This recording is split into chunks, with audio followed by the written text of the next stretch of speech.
오늘부터 이 다윗의 인생에 대해서, 다윗의 인생을 어떻게 하나님이 세워서 또 왕으로 사용하셨는지, 또 왕이 되게 하기까지 어떤 훈련과 연단을 거쳤는지 우리가 좀 배웠으면 하는 그런 생각이 간절합니다.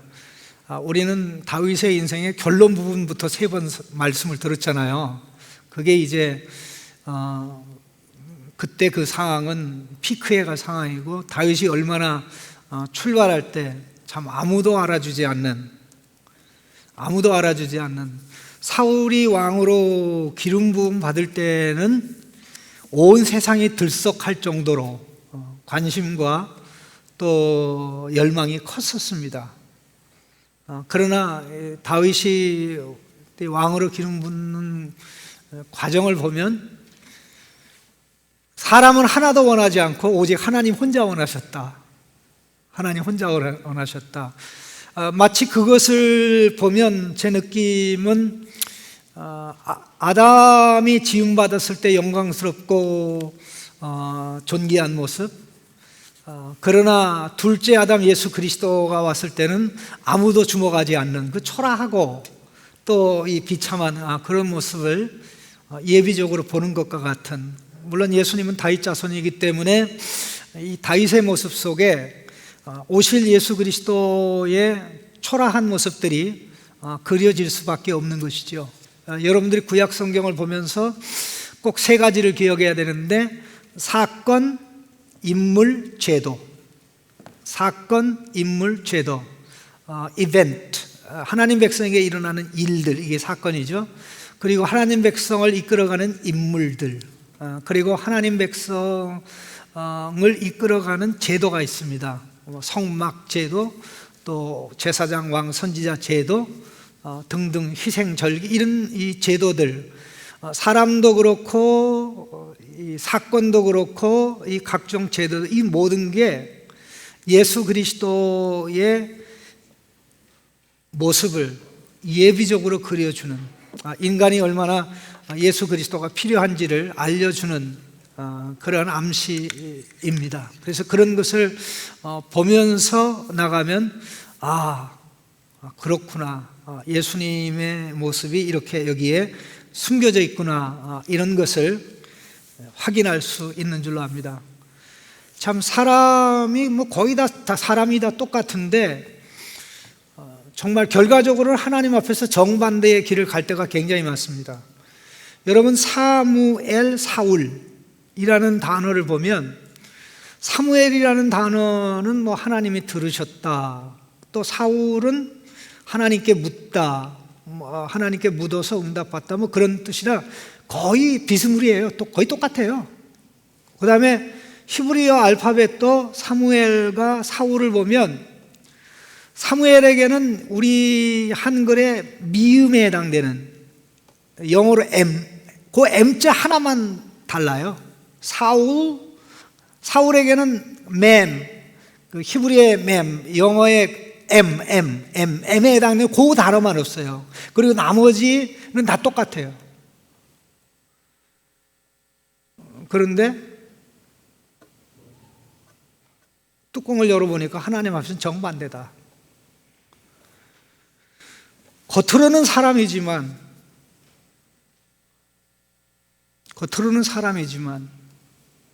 하나님 앞에서 사람답게 살아가지 못하는 모습이 인간을 근본적으로 구분되게 하는 것을 느끼게 해주는 것을 생각하지 않을 수가 없습니다.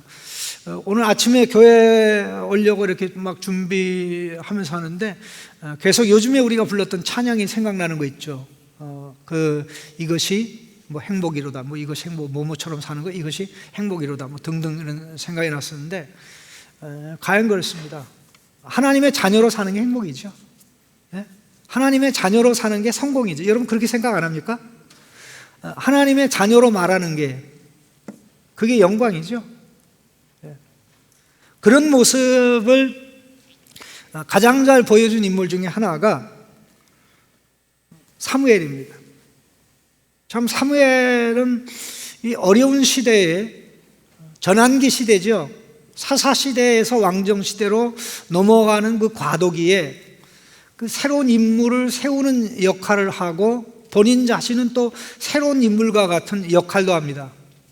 그러나 개인적으로는 굉장히 좀 불행하다고 할 수 있죠. 왜냐하면 어렸을 때 엄마의 사랑을 받지 못하고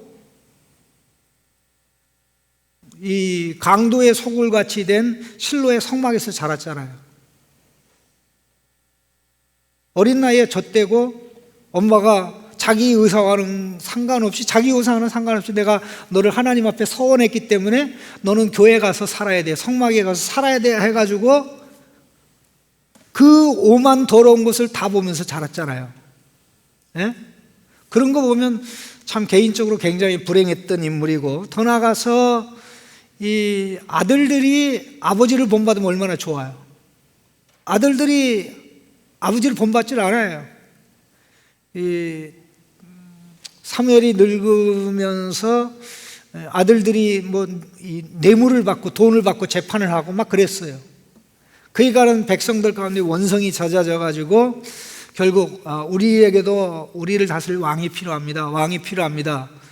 그래서 결과적으로 하나님이 원하지 않는데도 불구하고 하나님을 기분 나쁘게 하는 일이, 백성들이 하나님에게 이방 나라를 다스리는 왕이 있는 것처럼 우리도 이방 나라처럼 되기를 원하니까 이방 나라와 같은 왕을 주십시오라고 할 때 사무엘보다 하나님이 더 기분 나빴는데 저희들이 고집을 부리니까 그 왕을 통해서 직사하게 고상하게 내버려 둬. 그래서 하나님이 직사하게 고상하게 하려고 세운 왕이 사울왕이었어요. 근데 그 왕이 뭐 4년 정도 다스리는, 뭐 대통령 미국은 4년이고 또 우리나라는 또 길기도 한데 몇 년만 해도 백성이 엄청난 고통인데 이 40년 참 기가 막힌 노릇이죠. 그런데 그 중요한 사건이 일어난 게 하나님께서 항상 기회를 충분히 주셔요. 하나님은 충분한 기회를 주십니다. 항상 재기의 기회를 주십니다. 사울에게 마지막 기회를 주신 것이 아말렉 족속을 진멸하라고 한 것이죠. 그런데 말을 안 듣죠. 선택적 순종을 하죠. 선택적 순종은 순종을 가장한 불순종입니다. 꼭 기억하시기 바랍니다. 선택적 순종은 순종을 가장한 불순종인데, 하나님의 지시를 받고 사무엘이 가서 사울에게 이야기하죠. 어찌하여 여호와 하나님의 말씀을 어기고 이와 같이 했습니까? 라고 이야기하니까 사울이 박박 우기죠. 내가 순종했다고. 그러니까 이 짐승 소리는 뭡니까? 그러니까 그거는 백성들이 하나님 앞에 기름지고 살찐 거 좋은 거 제물로 드리겠다고 그래서 아낀 겁니다. 그랬죠.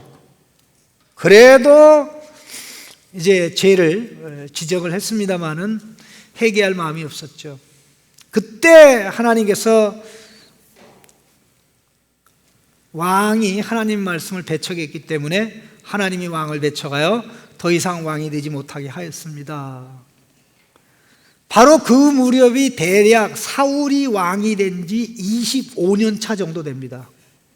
사울이 왕이 된 지 한 25년 차 되는데 그 이후에도 15년을 더 통치했습니다. 그래서 사울이 한 40년 통치했어요. 사울이 왕은 다 그렇게 오래 하는 거 아닙니까? 그렇게 하는데 사무엘과 헤어지고 나서 사무엘은 계속 마음에 걸렸습니다. 두 번 다시 사울을 볼 수가 없었죠. 보러 가지 않았습니다. 15장 35절 같이 읽겠습니다. 사무엘이 죽는 날까지 사울을 다시 가서 보지 아니하였으니 이는 그가 사울을 위하여 슬퍼함이었고 여호와께서는 사울을 이스라엘 왕으로 삼으신 것을 후회하셨더라. 하나님이 경고했는데도 말을 안 들어요. 하나님이 경고했는데도 말을 안 들었어요. 그런데 예배는 꼭 드리겠다고 고집하는 거 있죠. 한번 보십시다. 자, 15장 25절 한번 같이 읽어보겠습니다. 15장 25절 청하오니 지금 내 죄를 사하고 나와 함께 돌아가서 나로 하여금 여호와께 경배하게 하소서 이렇게 됐죠. 26절에 사울에게 거부 의사를 밝히죠. 왕이 여호와의 말씀을 버려서 여호와께서 왕을 버려 이스라엘 왕이 되지 못하게 하셨습니다. 그렇게 하고 이제 집으로 돌아가려고 하죠. 27절에 어떤 일이 벌어집니까? 겉옷을 잡았는데 찢어진 거 보니까 약하게 잡은 거예요? 목숨 걸고 잡은 거예요? 목숨 걸고 잡은 겁니다. 그러면서 찢어질 때 사무엘이 마음을 바꾼 게 아니라 28절에 여호와께서 오늘 이스라엘 나라를 왕에게서 떼어 왕보다 나은 왕의 이웃에게 주셨습니다. 29절 같이 읽겠습니다. 시작. 이스라엘의 지존자는 거짓이나 변개함이 없으시니 그는 사람이 아니심으로 결코 변개하지 아니하심이니이다. 자, 변개가 뭐예요? 변화해서 바꾸는 걸 말해요. 수정, 변경. 하나님이 회개하지 않는 당신에게 왕의 자리를 빼앗았습니다. 이거는 바뀌지 않습니다. 그 정도까지 얘기하면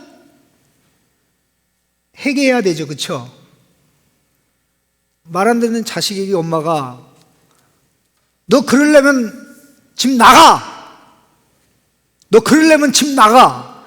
당장 보따리 싸! 나가! 감사합니다. 그러지 않아도 집에서 나가려고 했는데 보따리 싸놔셨다니 제가 가지고 나가요. 그런 자식은 제정신이에요? 제정신이 아니에요? 제정신이 아니죠. 그 말을 딱 들으면 무릎 딱 꿇고 내가 잘못했습니다. 이렇게 나가야 되죠. 그러면 모든 게 이제 원점으로 돌아갑니다. 근데 그 말을 했음에도 불구하고 30절에 뭐라고 얘기합니까? 사울이 이르되 내가 범죄하였을지라도 이제 청하옵나니 내 백성의 장로들 앞과 이스라엘 앞에서 나를 뭐예요? 높이사 나와 함께 돌아가서 내가 당신의 하나님 여호와께 경배하게 하소서. 예배는 나를 높이는 행위입니까? 예배 때 높임 받으려는 인간들이 있어요. 예배 때 자기를 세워주면 그렇게 좋아해요. 그 예배는 하나님을 높이는 거잖아요. 위대하신 하나님에 대한 반응이잖아요.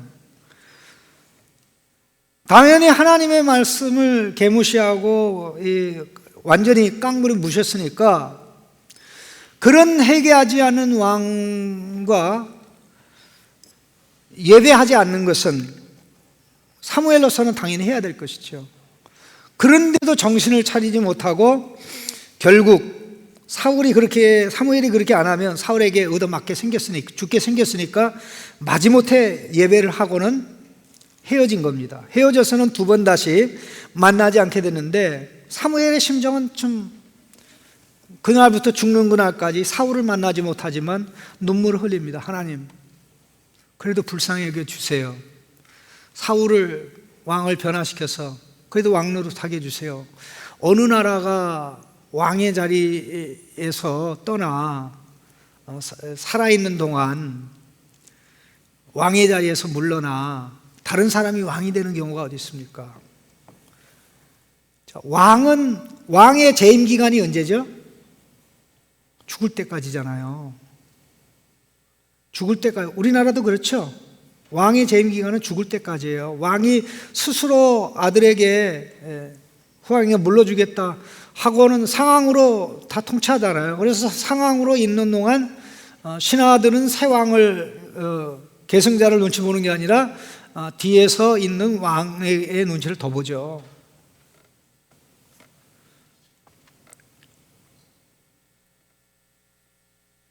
그러니까 사무엘의 입장에서는 기도가 자기 상식에 볼 때, 또 그 당시 왕에 관한 문화 관습에서 볼 때, 그리고 또 후에 왕의 관습들도 쭉 보면, 자, 왕위가 언제 계승이 됩니까?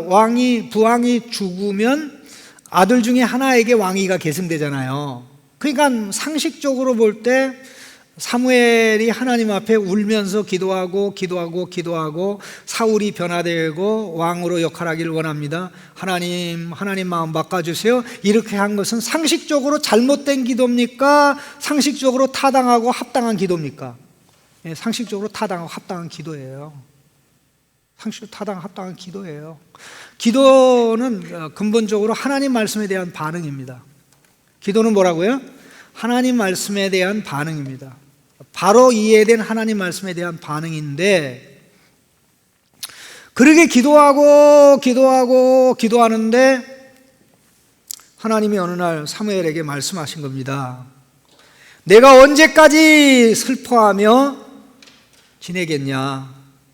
16장 1절에 내가 언제까지 슬퍼하며 지내겠냐? 오늘 본문에는 내가 이미 사울을 버려 이스라엘 왕이 되지 못하게 하였거늘, 이게 문장의 맨 앞에 나오는데 이게 문장의 두 번째 나오는 문장입니다. 첫 번째 나오는 문장이 내가 그를 위하여 언제까지 슬퍼하겠느냐? 네가 그렇게 슬퍼하는 건 내가 원하지 않아. 기도 중단해. 여러분 기도 열심히 하는데 하나님이 아들아 딸아 기도 그만하라 한 적 있으면 한번 손 좀 들어봐. 박수 좀 쳐주게. 기특하잖아. 얼마나 기특해요. 얼마나 끈질기게 포기하지 않고 기도했으면 딸아 네가 슬픈 거 내가 더 이상 볼 수 없다. 내가 네 기도를 응답했노라. 더 이상 그 기도하지 마. 그런 적이 있어요 없어요? 여러분 꼭 기억을 해야 될, 성경에 나오는 인물들은 하나님이 개입하실 때까지, 응답하실 때까지 기도한 인물들이 굉장히 많습니다. 우리는 중간에 포기하여, 중간에 토껴요. 어디로 토끼는지 몰라. 토끼 없어. 하나님이 응답하려고 보면 찾으면 없어. 그저 기도 자리에 없어. 스스로 응답을 만들었는지. 그게 우리의 연약함인데, 여호수아가 땅에 엎드려서 하루 종일 통곡하잖아요. 통곡하고 있을 때 하나님이 나타나셔서 여호수아야 언제까지 통곡하고 있냐? 이스라엘이 범죄하였느니라. 그 범죄자를 찾아 처단하지 않으면 너가 원수와 싸워서 이길 방법이 없다. 하나님이 개입하셔서 기도를 중단시키고 해결책을 제시하잖아요. 우리가 꼭 기억을 해요. 우리의 기도에는 하나님이 포기하지 않으면 응답하십니다. 아멘. 하나님이 우리가 기도 포기하지 않으면 뭐라고요? 하나님이 응답하십니다. 하여튼 기도가 응답이 되든가 기도의 방향이 바뀌든가 어쨌든 그렇게 갑니다. 예수님이 우리에게 가르쳐준 기도의 중요한 게 항상 기도하고 낙심치 말아야 된다고 하셨잖아요. 항상 기도하고 낙심치 말아야 된다. 사실 해병대의 끈기보다 더 필요한 게 이 기도의 끈기입니다. 끝까지 하나님이 응답하실 때까지 나는 기도의 자리를 떠나지 않는다. 어제도 그 시간에 와서 기도하고 오늘도 그 시간에 가서 기도하고 그 다음에 또 와서 그 시간에 기도하고. 요즘 수요일날 예배 마치고 여기서 기도하는 우리 젊은 지체들을 보면 너무 귀여워서 내가 깨물어주고 싶어요. 야, 하나님이 얼마나 기뻐하실까? 여기 나와서 기도하면 큰일 나는 줄 알고 안 나오는 족속들, 야, 저 기도하는 기쁨을 모르니까 그렇지, 그런 것 같은 생각이 들어가는데요. 하나님이 말씀하신 겁니다. 내 뜻 확정됐어. 하나님의 뜻은 바뀔 수 있는 뜻이 있고요, 바뀌지 않는 뜻이 있습니다. 어떤 게 바뀔 수 있는 뜻이냐면 심판과 관련된 것은 바뀔 수가 있어요. 자, 예를 들어서 사무엘이 사울에게 선언한 거, 왕이 하나님 말씀 안 들어서 이제 왕의 자리를 빼서 다른 사람에게 주시기로 했습니다 라고 했을 때 이게 경고거든요. 이 말씀에 반응해서 회개하면 사울이 좋은 왕으로 갈 수 있죠. 이 말씀 하고 나서 15년 더 왕 노릇 했다니까, 회개 안 했는데도. 예? 그럼 하나님이 쬐끔 기다린 거예요? 오래 기다린 거예요? 충분히 기다린 거예요? 기다리는 척한 거예요? 충분 왕충분 기다리신 거죠. 하나님 그렇습니다. 바뀌지 않는 뜻은 뭐냐면 영원히 확정되게 우리의 의사랑 상관없이. 하나님이 유상선 목사를 택하지 않았는데 여러분이 나를 불쌍히 여기서 하나님 유상선 목사가 저 목사인데도 택함 받지 않았다고 하면 얼마나 불쌍합니까? 하나님 교수도 하고 창신교회 목사이기도 한데 선교제에 가서 수많은 사람도 가르치는데 하나님 유상선 목사가 정말 택함 받은 백성이 아니거든 택하여 주옵소서라고 참 가서로운 기도를 한다고 합시다. 하나님 택해 주겠어요? 영원전에 되어진 것이기 때문에 그건 바뀌지 않습니다. 그럼 이렇게 기도한다고 생각해 보십시다. 하나님, 나 저 사람이 택자이면, 택함 받은 자이면 내가 저 사람에게 전도를 하고 그럴 테니까 저 사람이 택함 받은 자인지 안 받은 자인지 나한테 가르쳐 주십시오 라고 기도하면 하나님이 뭐라 그러실까요?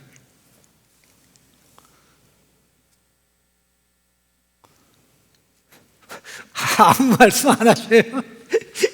야, 성경 좀 똑똑히 봐라. 이 택자에게 전도하란 말이 있냐? 모두에게 전도하라 그랬지. 예? 누구에게 다 전도해야 되는? 예? 이마에 써 있는 것도 아니고.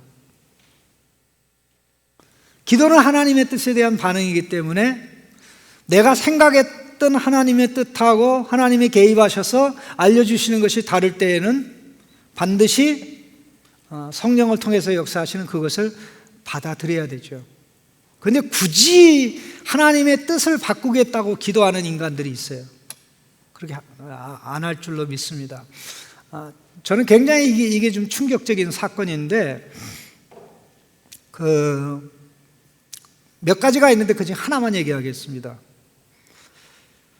제가 총신에 있을 텐데 어느 날 저녁에 이제 학생들하고 이제 식당에서 식사를 하는데 빈자리가 있어서 여학생한테 제가 갔어요. 가서 야, 내가 여기 앉아서 밥 먹어도 되니? 그거는 환영한다 그러더라고요. 그러더니 조금 있다가 교수님 저 기도 제목이 있는데요. 기도 좀 해주세요. 그래. 무슨 제목인데? 자기 아버지가 이제 암에 걸렸는데 그 암으로부터 완치되게 해달라고 기도를 해달라는 것이었어요. 그래서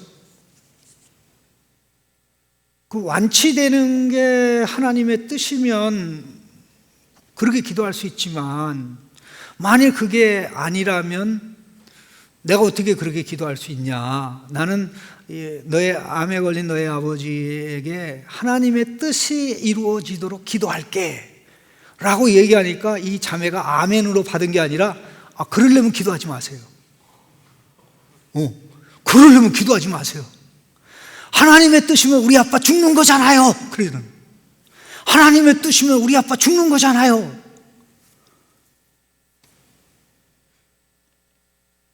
그래서 하나님의 뜻이 이루어져서 뭐 손해볼 일이 있냐? 자, 하나님의 뜻이 이루어지면 누가 손해봅니까? 하나님 자녀가 손해보나요? 하나님의 뜻이 이루어져서 손해볼 놈은 사탄밖에 없어요. 근데 하나님의 뜻이 이루어달라고 기도하려면 교수님 기도하지 마세요. 그래서 알았다.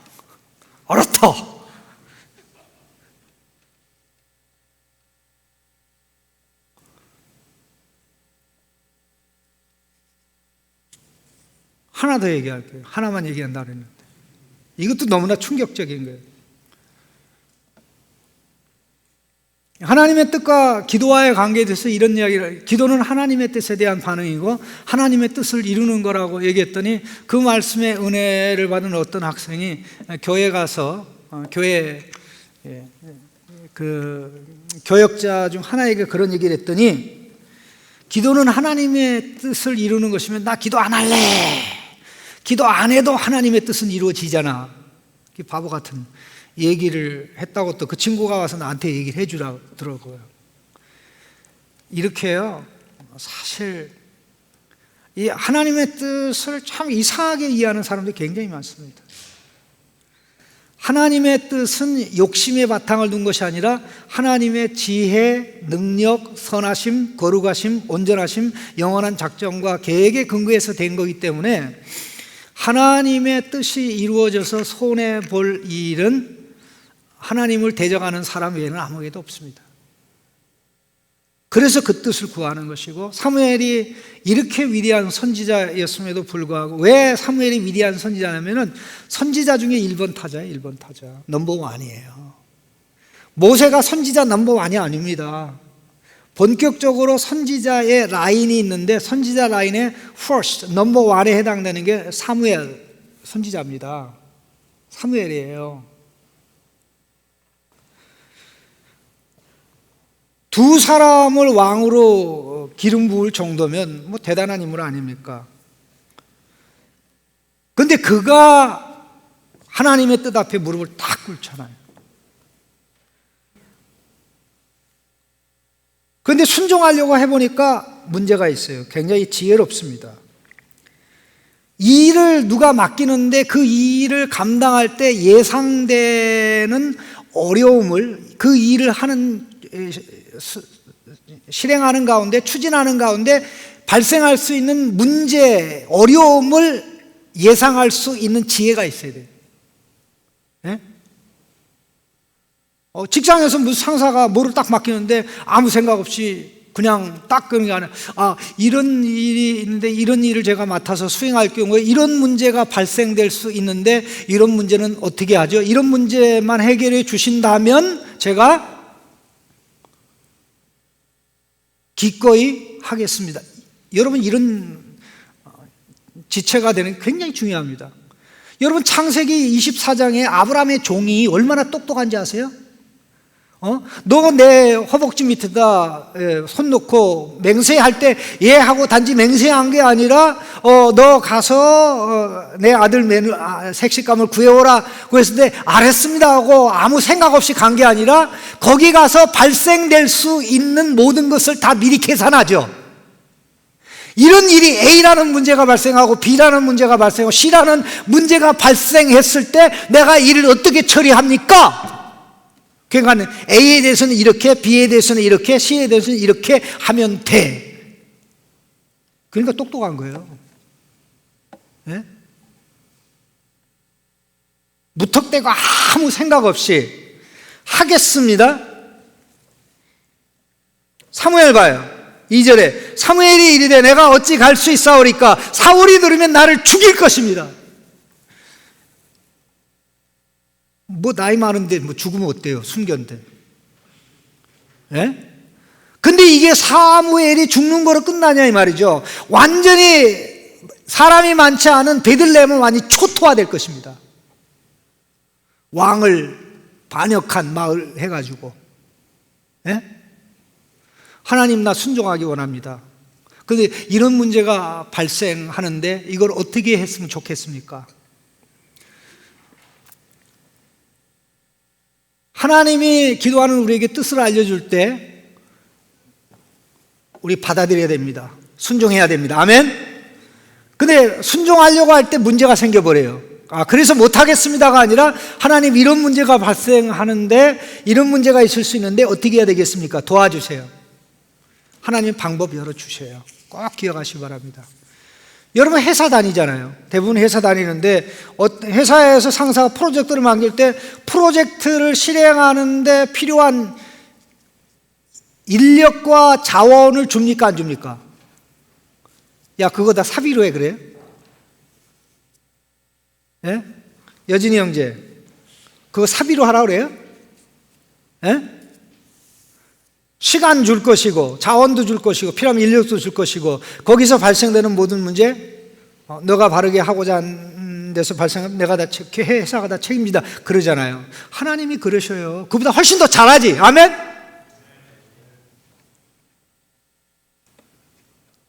어거스틴이 참 유명한 말을 했어요.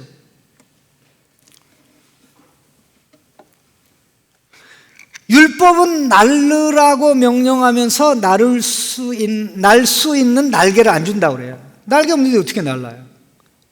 근데 복음은 날르라고 하면서 나를 수 있는 날개와 힘을 주신다. 율법은 걸으라고 하면서 걸을 수 있는 다리를 주지 않지만 복음은 걸으라고 하면서 걸을 수 있는 다리와 힘을 준다. 하나님의 응답을 받아가지고 하나님이 기뻐하는 이 일을 하고자 할 때 하나님은 반드시 그 일이 되도록 역사하십니다. 여러분, 하나님께서 기도할 때 여러분에게 주시는 마음이 있잖아요. 여러분에게 마음을 준비시키는 거 있잖아요. 그건 무시하면 안 돼요. 예? 그래야 여러분이 하나님이 원하는 방향으로 가고 하나님이 원하는 일을 하게 되고 하나님이 원하는 사람으로 준비돼요. 예? 그게 하루아침에 되는 게 아니거든요. 하나님에게 두 종류 과가 있는데 하나는 속성과고 또 하나는 속성과고 하나는 만성과입니다. 만성과. 속성과는 즉시 이루어지는 것이고 만성과는 좀 시간이 많이 걸려서 이루어지는 거예요. 대기만성의 만성. 자, 속성으로 사울을 세웠어요. 결국 사울이 어떻게 됩니까? 제대로 가지를 못하잖아요. 처음엔 좋았는데.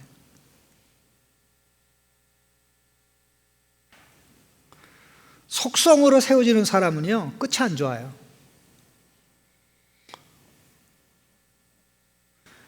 사울이 하도 많이 개판을 쳤기 때문에 하나님이 사울처럼 다윗을 속성으로 키워서는 안 된다고 해서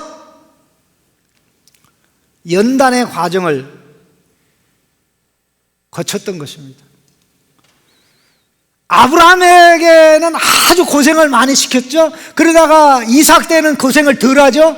그러다가 또 야곱 때는 또 고생을 많이 시키죠. 그리고 야곱의 아들들 가운데 요셉에게 또 억수로 고생 많이 시키죠.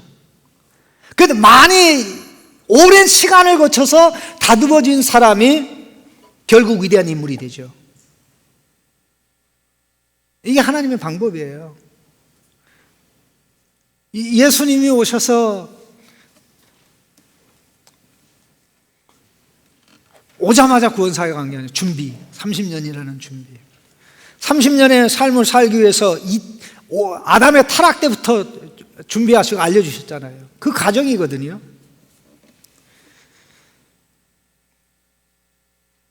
하나님 방법 가르쳐 주셨습니다. 암송아지를 끌고 가서 그 동네에서 지도자를 초청해가지고 제사를 드려라. 그 송아지를 끌고 온 거 보면 제사를 드리러 왔다고 알지 않겠냐? 얼마나 하나님이 걸판직인 아이디어입니까? 예? 사실 궁극적인 목적은 이새의 아들 중에 하나를 왕으로 삼는 것이었지만 그것은 이게 세컨더리 2차, 3차적인 것이 되게 만들고 이제 함정에 빠지는 것을 피하기 위해서 그렇게 한 것이죠. 이게 하나님이 사무엘에게 거짓말할 수 있는 기회를 제공한 거 아닌가 그렇게 생각할 수 있는데 절대 그건 아닙니다. 여러분 꼭 기억을 해야 될 것은 원수에게는 모든 것을 정보를 줘야 될 필요성이 없어요. 예? 우리 아버지가 정직하라 해도 거짓말하면 안 됐다고 그랬다고 적군이 와서 너네 아버지 어디 숨었어 했는데 저기 숨었다고. 그게 정직한 거예요? 예? 그 멍청한 거지. 사울은 심판의 대상이고 언제든지 하나님의 말씀과 상관없이 움직이기 때문에 그렇게 될 이유는 없죠. 그런데 참 놀라운 게 이제 사무엘이 순종합니다. 16장 4절 같이 읽겠습니다. 시작. 사무엘이 여호와의 말씀대로 행하여 베들레헴의 이름에 성읍 장로들이 떨며 그를 영접하여 평강을 위하여 오시나이까. 베들레헴에 갔는데 누가 먼저 나온 거예요? 성읍의 장로님들이 나온 거예요. 떨면서 나온 거예요. 이 떨었다는 단어를 꼭 기억하시기 바랍니다. 떨었다. 이 떨었다라는 것은 신의 산에서 하나님이 영광 중에 나타날 때 온 백성이 거룩한 두려움으로 떨었다라는 그 단어입니다. 선지자 사무엘의 방문을 그 베들레헴 성읍의 장로님들은 하나님 자신의 방문을 환영하듯이 환영한 겁니다. 훌륭한 지도자들이죠. 훌륭한 사람들이. 사실 어떻게 보면 문제가 더 커진 것 같아요. 왜냐하면 이새의 집에 가서 지도새도 모르게 기름을 부으면 이새의 집고만 입단속하면 다 모든 게 조용하잖아요. 그런데 지금 성읍의 장로들이 몇 명인지 모르지만 사무엘이 간 것은 이새의 집이 아니라 사실 성읍의 장로들이 와서 영접을 했으니까 어떻게 되겠어요? 그 성읍의 장로들 중에 가장 대표되는 집으로 갔거나 아니면 거기에 성읍에 장로회관이 있다면 그 커뮤니티 홀이죠. 그 홀로 갔든가 했을 거 아닙니까? 그리고 그 자리에서 이제 하나님 앞에 희생제사를 드리는데 이새와 그의 아들들을 그 자리에 초청하는 형식으로 된 거잖아요. 그런데 여러분 성경을 읽으면서요, 여러분 인생을 정확하게 이해하려면 성경을 읽고 그 성경에 나타나는 사람들이 어떤 말을 하고 어떤 행동을 하고 어떤 위기 시에 어떻게 처신하는가를 보면 사람의 모습이 그대로 성경에 드러나고 나타나는데, 야곱의 인생도 그렇고 아브라함도 그렇고 다 똑같은데 특별히 다윗의 같은 경우는 아주 독특한 경우인데, 이 사람이 의리를 지키지 않아요. 사람은 의리보다는 이 이익을 쫓아 행동합니다. 자기에게 도움이 되면 이익을 주는 자에게 갖다 붙어요. 여러분 왜 사람들이 아부하는지 아십니까? 아부하는 이유는 아부하는 자에게 엄청난 이득이 생기기 때문에 그렇습니다. 아부함으로 얻는 게 굉장히 많아요. 목숨도 부지할 수 있고 좋은 자리도 올라갈 수 있고. 요즘 제가 읽고 있는 책 중에 그 독재자가 되는 법이라는 책을 읽고 있어요. 독재자가 되는 법이라는 책을 읽는데 전 세계에 독재자가 한 100명 정도 된답니다. 100명 정도 된다는데 그 중에 한 8명 정도를 이제 선택해 가지고 이 책을 썼는데, 그 독재자들 앞에 살아남는 방법이 이득을 보고 좋은 자리 차지하고 그 다음에 목숨을 부지하는 방법이 하나가 있는데 그게 바로 아부입니다. 그런데 자기는 살고 자기는 보조되는데 결국 나라가 망하죠. 나라가 망합니다. 어디나 다 똑같습니다. 그런데 여기 그 베들레헴의 이 지도자들은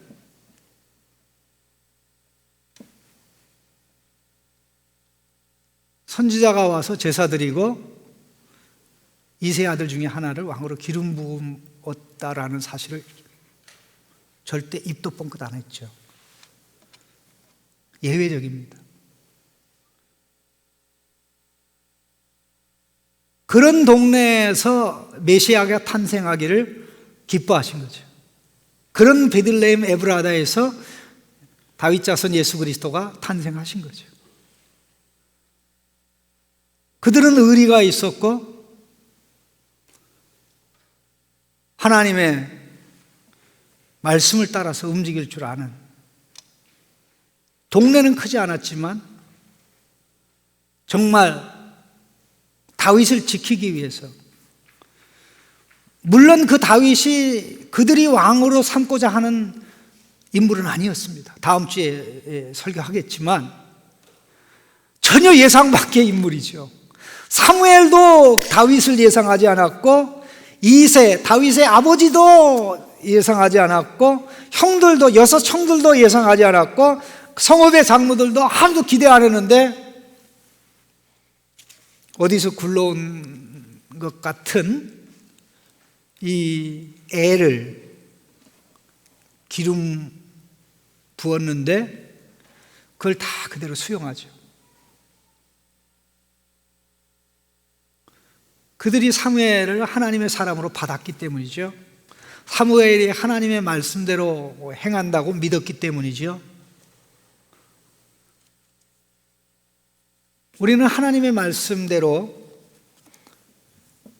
살기 위해서 말씀대로 기도해야 됩니다. 말씀대로 기도하는 자에게 우리가 착각하고 오해 있는 부분은 하나님께서 언제든지 개입하셔서 오해를 교정해 주셔요. 교정해 주셔서 내가 이제 이걸 깨달았으니 나는 너를 통해서 그 뜻을 이루기 원한다. 그럴 때 하나님, 나 이건 안 되겠는데요, 다른 사람 시키세요. 그렇게 하지 말고, 이렇게 하면 제가 이런 개망신 당할 수 있고 어려움 당할 수 있는데 하나님 이거 어떻게 풀어주시겠습니까? 그래서 기도는 첫 번째 단계는 구하는 단계고, 그 다음에는 찾는 단계죠. 그거 하려고 그랬는데 사울이 나를 죽이는데요, 어떻게 해야 돼요? 그냥 하나님 방법 주시죠. 그래서 마지막 단계가 보니까 두드리는 단계죠. 베들레헴에 가가지고 결국 이제 제사를 드리죠.